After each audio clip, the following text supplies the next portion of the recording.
The only one who can see him. Final. Episode 6. Him. In real life.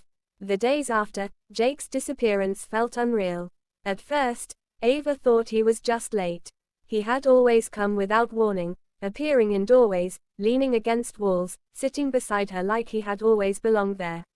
So she waited. She waited in the quiet of her room.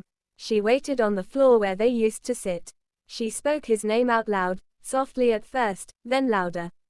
Nothing. By the third day, the silence stopped feeling temporary. It felt final. Ava hugged her knees to her chest, her thoughts circling back to one place she had tried not to think about, the hospital. The place she had gone to some days ago. The place where she had learned the truth. If he's okay, she told herself, then he'll come back. And if he doesn't, she didn't finish that thought. The hospital smelled the same, clean, sharp, distant. Ava stood near the entrance, unsure of herself, feeling out of place among people who clearly belonged there. Then she saw him. He was sitting in the corridor, surrounded by people, his parents, and a friend, laughing softly about something she couldn't hear. He looked healthier, stronger, real, alive. Relief washed over her so suddenly it almost hurt. This was the day he was being discharged. Ava hesitated, then followed a few steps behind the group, blending in quietly, like a shadow that knew how to stay unnoticed.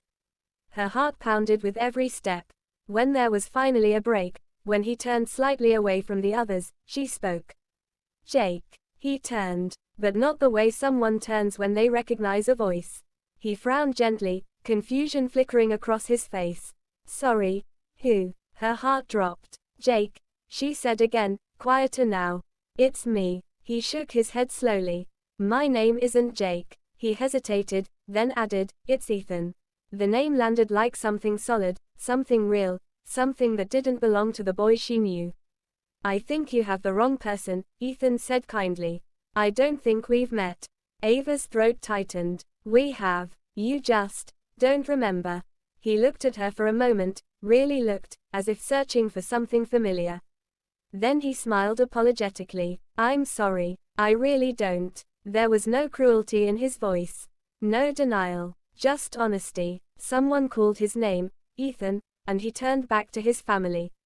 Before walking away, he glanced at her once more, politely distant, like a stranger passing another in a crowded place. And that was it. Ava went home slowly. The house greeted her with the same quiet it always had, but this time, she understood it. She sat on her bed and waited, just once more. She didn't call his name.